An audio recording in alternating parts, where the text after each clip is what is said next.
দেশের রাজনীতির বহুল আলোচিত একটি নাম ব্যারিস্টার রুমিন ফারহানা।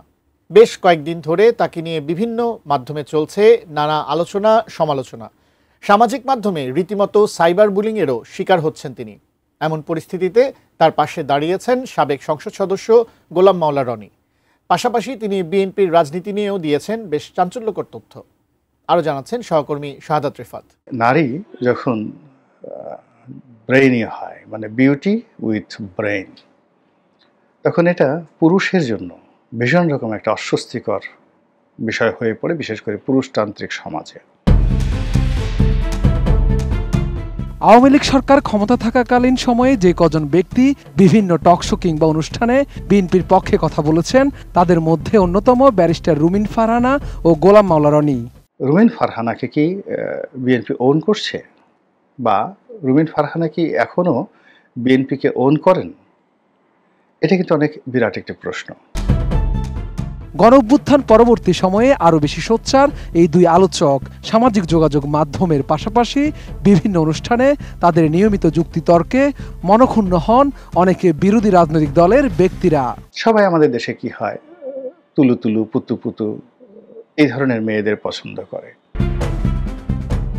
সম্প্রতি এনসিপির সাথে ঘটা একটি ঘটনা ও মন্তব্যকে ঘিরে বিএনপির আন্তর্জাতিক বিষয়ক সহসম্পাদক ব্যারিস্টার রুমিন ফারহানাকে নিয়ে দেশজুড়ে তোলপাড় শুরু হয়েছে।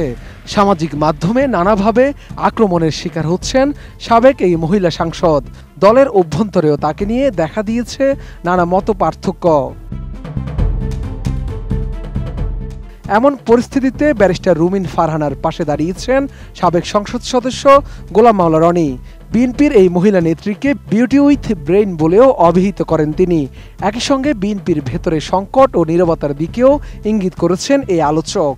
নির্লজ্জ, ঘুষখোর, বেহায়া প্রকৃতির যে সকল নেতা থাকেন, তারা মানে ভীষণ জনপ্রিয়। অবাক করা ঘটনা যে আপনি তার সর্বনাশ করছেন, তার টাকা নিচ্ছেন, কিন্তু বিনিময়ে আপনি তাকে এক্সেস দিচ্ছেন। শুধু নতুন বাংলাদেশ গড়তে এলো জুলফিকার স্টিল।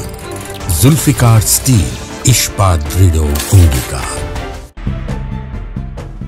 রুমিন ফারহানার পক্ষ নিয়ে গোলাম মাওলা রনি বলেন, পুরুষতান্ত্রিক সমাজে এমন বুদ্ধিমতী নারীদের অনেকে সহ্য করতে পারে না। সবাই চায় তুলতুলে মুখ বুজে থাকা নারী, কিন্তু রুমিন একেবারেই আলাদা। নারী যখন ব্রেইনি হয়, মানে বিউটি উইথ ব্রেইন, তখন এটা পুরুষের জন্য ভীষণ রকম একটা অস্বস্তিকর বিষয় হয়ে পড়ে, বিশেষ করে পুরুষতান্ত্রিক সমাজে। আওয়ামী লীগ সরকারের আমলে সংসদে বিএনপির একমাত্র নারী প্রতিনিধি হিসেবে রুমিন ফারহানা ছিলেন সাহসী কণ্ঠ। এমন মন্তব্য করে রনি বলেন, আওয়ামী লীগের সংসদ সদস্যরা বুঝতেই পারতেন না রুমিন কখন, কোথায়, কিভাবে তীর ছুটছেন। তার বক্তৃতা শুধু যুক্তিসম্পন্ন নয়, ছিল প্রাণবন্ত। সংসদের একঘেয়েমি নিয়ম ভেঙে দিয়েছিলেন তিনি। গোলাম মাওলা রনির মতে, বিএনপির বড় বড় 100 নেতা যা করতে পারেন না, রুমিনের একটি টেলিভিশন বক্তব্য সেই ঘাটতি অনেকাংশে পূরণ করে দেয়। জনগণের কাছে দলের ভাবমূর্তি উজ্জ্বল করতে তিনি গুরুত্বপূর্ণ ভূমিকা রেখেছেন। বিএনপির 100 জন বড় বড় নেতা সারা বাংলাদেশে প্রতিদিন যা না করত, সংসদে রুমিন ফারহানার একটি বক্তব্য দলকে ঠিক সেই পর্যায়ে নিয়ে গিয়েছিল। রুমিনকে ঘিরে বিএনপির অভ্যন্তরে তৈরি হওয়া বিতর্ক দলের জন্যই নেতিবাচক মনে করেন রনি। বলেন, বিএনপি এখন এমন কিছু করছে যা দেখে মনে হয় বিপদের দিনে বিশ্বস্ত মানুষদেরকেই শ্মশানে পাঠানো হচ্ছে। রুমিনের বিরুদ্ধে যে আক্রমণ চলছে তা রুমিনের চেয়ে বেশি ক্ষতি করবে বিএনপিকে। লোকজন ছিল, নেতাকর্মী ছিল, তারা যথেষ্ট উদ্যোগী ভূমিকা পালন করেছেন, এবং তারা হাত দিয়ে যা না করেছেন তার চেয়ে 1000 গুণ বেশি রুমিন ফারহানা তার মুখ দিয়ে প্রতিপক্ষকে যে শুলবিদ্ধ করেছেন, ওটার কারণে এখনো পুরো বিএনপি রাজনীতি থরথর করে কাঁপছে।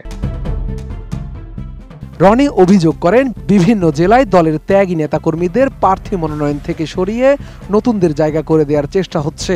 যেমন মুরাদনগরে আসিফ মাহমুদ সজীব ভুইয়াকে জায়গা দিতে গিয়ে পুরনো অনেক নেতাকে কোণঠাসা করা হচ্ছে। আওয়ামী লীগ সরকার ক্ষমতা থাকাকালীন সময়ে যে কজন ব্যক্তি বিভিন্ন টকশো কিংবা অনুষ্ঠানে বিএনপির পক্ষে কথা বলেছেন, তাদের মধ্যে অন্যতম ব্যারিস্টার রুমিন ফারহানা ও গোলাম মাওলা রনি। রাজনৈতিক দলের যারা প্রতিপক্ষ, তারা আসলে তার সঙ্গে যুদ্ধ করতে গিয়ে বা অভ্যন্তরীণ দ্বন্দ্ব সংঘাত লড়াই করতে গিয়ে 10 বার চিন্তা করত শেখ হাসিনার জমানা পর্যন্ত। শাহাদাত রিফাত, এটিএন নিউজ, ঢাকা।